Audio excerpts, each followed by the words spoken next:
এ দেখো বন্ধুরা, এখানে একটা দেশি রুই আছে। এই যে পুকুর থেকে ধরে নিয়ে এসছে আমার বোনের।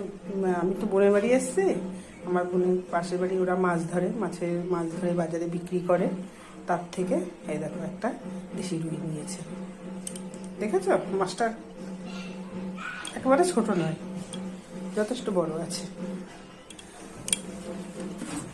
এই দেখো আমার বোনের ভাসুর উনুনে জাল দিচ্ছে, কাঠে ভাত রান্না হচ্ছে। এই দেখো ভাত সবে ফুটে উঠছে। এই হচ্ছে বোনের রান্নাঘর। আর পাশের যে গাড়িটা দেখছো, এটা আমার মা অসুস্থ, তো এই গাড়িটা করে বিকেলবেলায় ঘুরতে নিয়ে যায়। তো আমার মায়ের ফটো একটা তুলে রাখবা, তুলে চ্যানেলে দেবা।